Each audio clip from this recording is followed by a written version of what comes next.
Have you ever said exactly the right thing to a woman and still watched her lose interest? You were kind, you were complimentary, you told her she was beautiful, smart, amazing, and somehow that made things worse. She pulled back, she got quieter, and you were left wondering what you did wrong. I've worked with thousands of men who felt exactly that, and I'm going to tell you something that might change the way you see all of it. I'm your host, and this is Swana Advice, where we uncover the real psychology that creates desire. And I'll warn you now, the final compliment on this list is incredibly powerful. It can change everything fast, and almost no one uses it correctly. So stay with me. Let's start where it hurts. You've been taught that complimenting a woman is how you show value. You've been taught that kindness earns attraction. That if you tell her she's beautiful enough times, if you make her feel good about herself, she'll want to be close to you. And it makes complete logical sense. It really does. So you did it. You said all the right things, and she friend-zoned you, or she stopped replying, or she started calling you sweet, which is the single most devastating word a man can hear from a woman he's attracted to. Here's the truth. This was never your fault. Nobody taught you this. You were handed a map drawn for the wrong destination. Compliments that are designed to gain approval don't create attraction. They create comfort, at best. And comfort without tension is just friendship. Women don't become attracted to men who make them feel safe in a flat, frictionless way. They become attracted to men who make them feel something alive, something slightly uncertain, something that makes them want to earn your attention rather than simply receive yours. That's the shift, right there. Attraction is not a reward system. It is not transactional. A woman does not feel desire because you gave her enough verbal gifts. Her brain, at a deep evolutionary level, is scanning for signals. Constantly, unconsciously. She is reading your energy, your groundedness, your relationship to your own value. And when those signals fire correctly, attraction happens beneath her conscious awareness. She doesn't decide to feel it. She just does. This is the psychology behind compliments that actually work. They don't function as flattery. They function as signals. They communicate who you are, not just what you think of her. And once you understand this distinction, you stop chasing and you start being chosen. Let's go through the 8 compliments. And I mean compliments in the fullest sense, not just words, but behaviors, frames, and ways of being that register as deeply attractive to a woman's psychology. The first one, masculine presence. This is not about what you say. It's about how you exist in a room before you say anything. But here's where it becomes a compliment. When you are fully present with a woman, when you're not distracted, not performing, not anxiously scanning for her approval, you are giving her something most men never give. Your undivided, grounded attention. And that presence communicates one thing.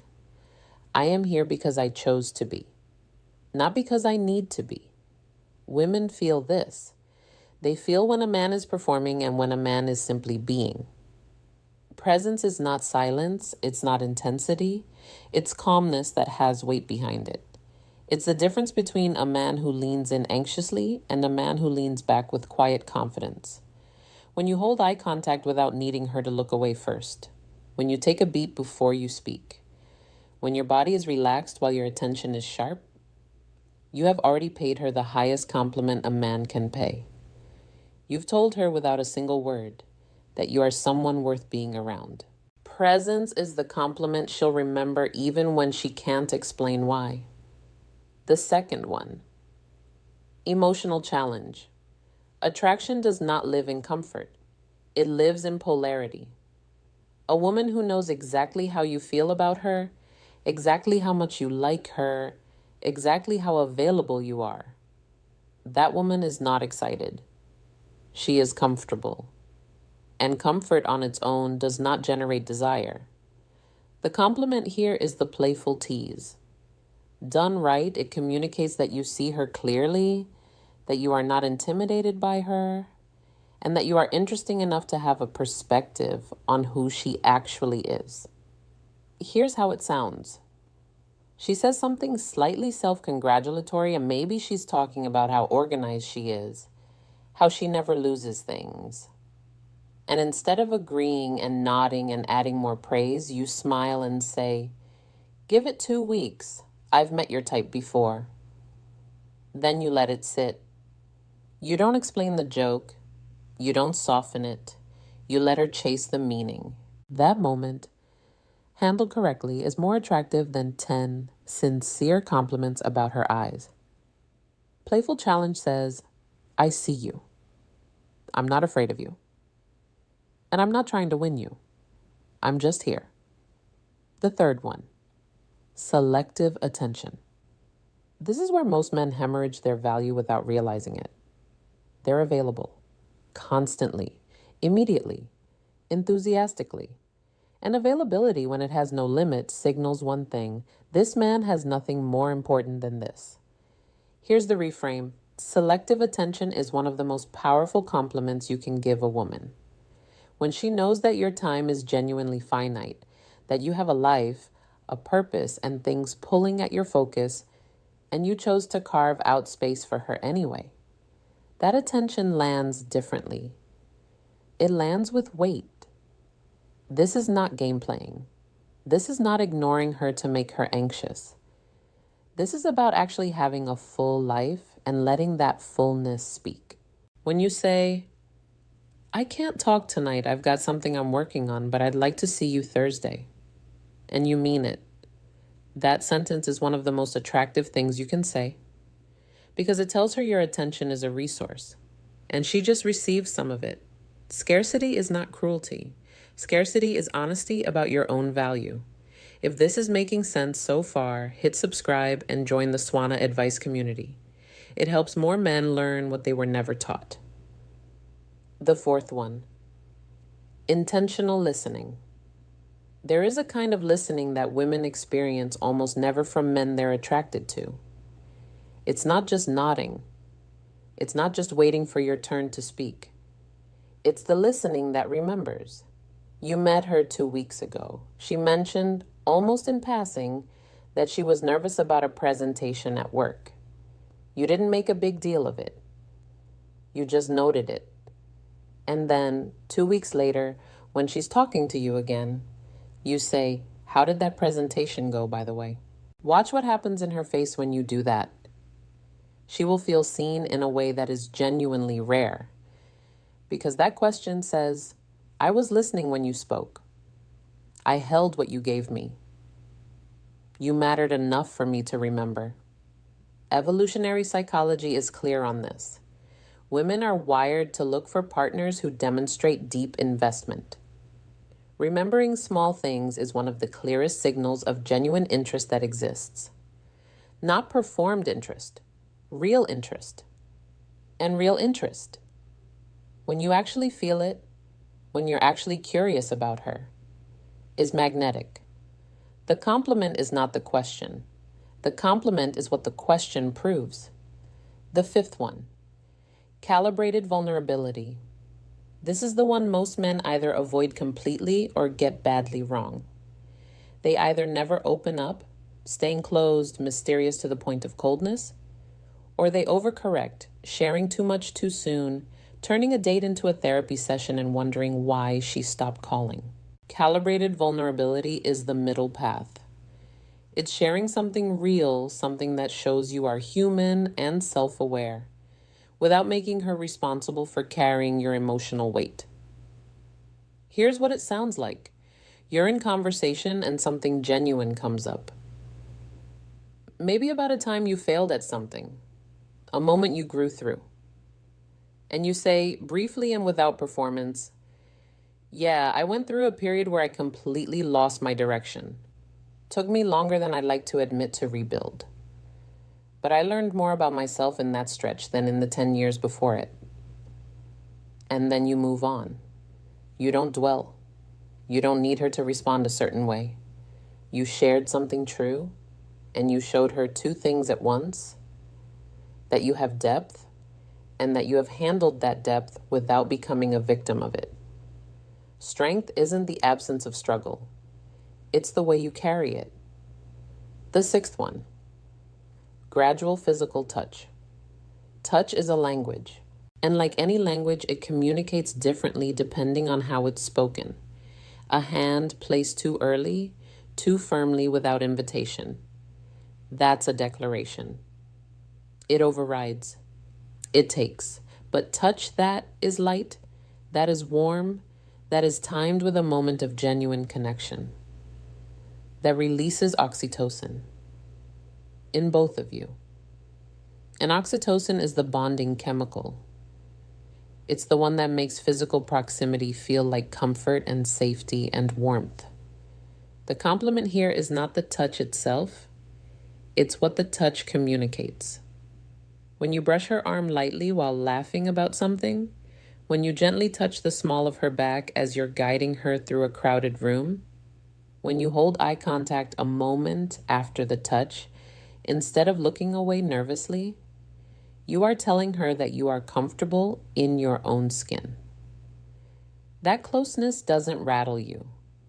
That you know how to move in the physical world without aggression and without timidity. Confidence in the body is one of the oldest, deepest signals a woman's brain reads. Touch with respect. Touch with intention. Touch is a statement, not a question. The seventh one: controlled unpredictability. Dopamine is the chase chemical. It's released not when you receive a reward, but when you're not sure whether the reward is coming. Uncertainty, in small calibrated doses, is neurologically addictive. This is why the man who is perfectly consistent, perfectly predictable, always available, always warm, always exactly what she expects, this man, for all his kindness, is not the one she lies awake thinking about.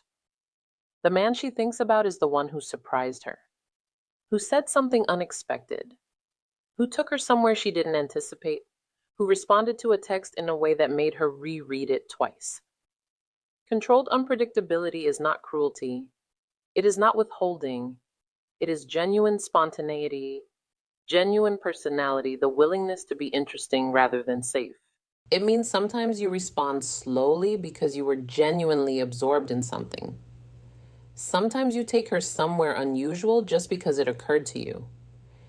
Sometimes you say something she didn't expect and let her sit with it. Predictable men are comfortable. Unpredictable men are unforgettable. The eighth one. This is the one I warned you about. The one almost no one uses correctly.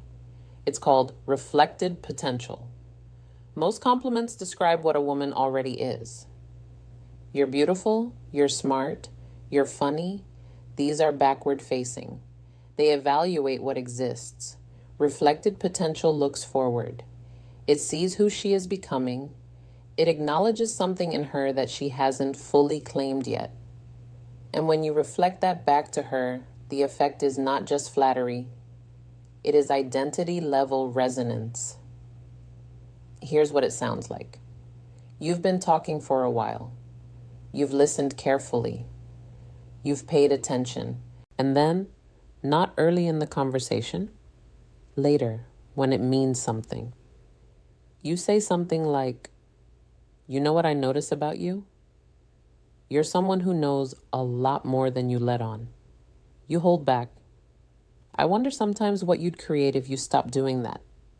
That sentence does not compliment what she has done. It reflects what she could be. And it tells her that you see something in her that she might not have fully named for herself yet. Women who receive this kind of reflection do not forget it.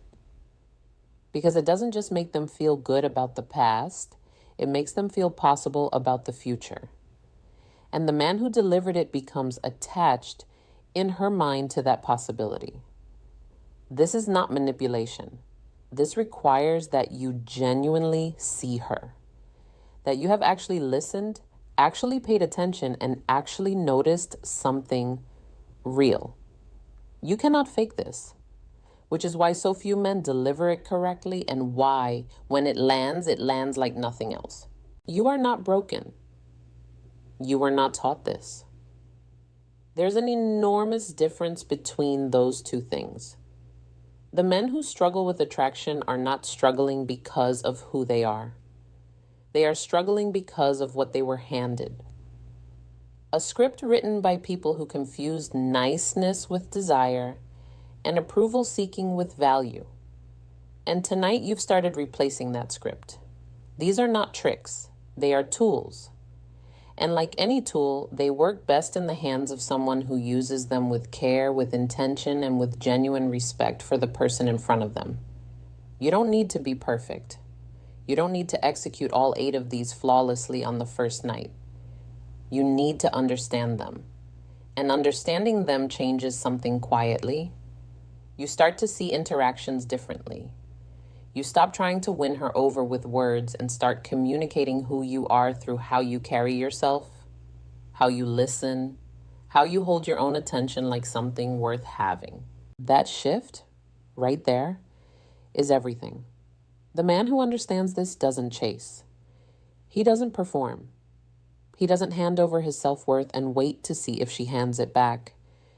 He shows up, grounded, curious, and real. And women feel that.